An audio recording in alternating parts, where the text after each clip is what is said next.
Shalom, everyone, from the Integral House of Israel. We're continuing down the Parasha Noach. Today we're going to be reading the fourth Aliyah. That's going to be from the book of Genesis, chapter 8, verses 15 through chapter 9, verse 7. We're also going to be reading today from the book of Luke, chapter 17, verses 20 through 37. Then God said to Noah, "Leave the boat, all of you, you and your wife, and your sons and their wives. Release all the animals, the birds and the livestock, the small animals that scurry along the ground, so that they can be fruitful and multiply throughout the earth." So Noah, his wife, and his sons and their wives left the boat, and all the large and small animals and birds came out of the boat pair by pair.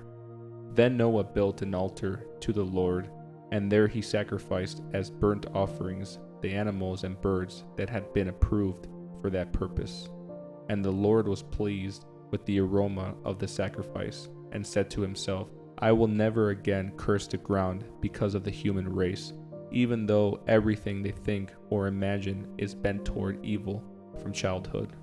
I will never again destroy all living things. As long as the earth remains, there will be planting and harvest, cold and heat, summer and winter, day and night." Then God blessed Noah and his sons and told them, "Be fruitful and multiply, fill the earth, all the animals of the earth, all the birds of the sky, all the small animals that scurry along the ground, and all the fish in the sea will look on you with fear and terror. I have placed them in your power. I have given them to you for food, just as I have given you grain and vegetables. But you must never eat any meat that still has the lifeblood in it. And I will require the blood of anyone who takes another person's life. If a wild animal kills a person, it must die, and anyone who murders a fellow human must die. If anyone takes a human life, that person's life will also be taken by human hands. For God made human beings in his own image. Now be fruitful and multiply and repopulate the earth." Next, I'm going to be reading from the book of Luke, chapter 17, verse 20 through 37.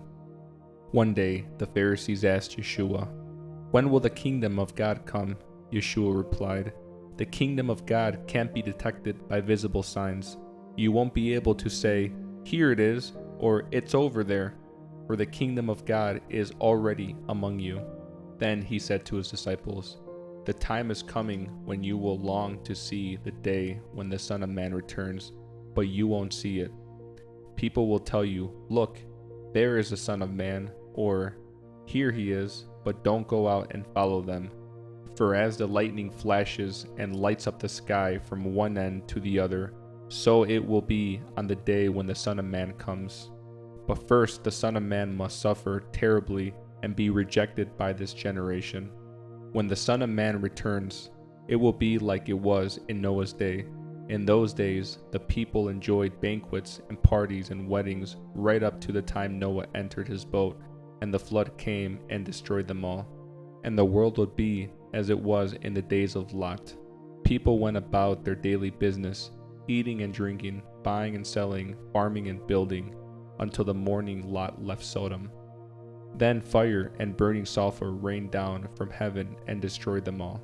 Yes, it will be business as usual, right up to the day when the Son of Man is revealed. On that day, a person out of the deck of the roof must not go down into the house to pack. A person out in the field must not return home. Remember what happened to Lot's wife. If you cling to your life, you will lose it. And if you let your life go, you will save it. That night, two people will be asleep in one bed. One will be taken, the other left. Two women will be grinding flour together at the mill. One will be taken, the other left. "Where will this happen, Lord?" the disciples asked. Yeshua replied, "Just as the gathering of vultures show there is a carcass nearby, so these signs indicate that the end is near."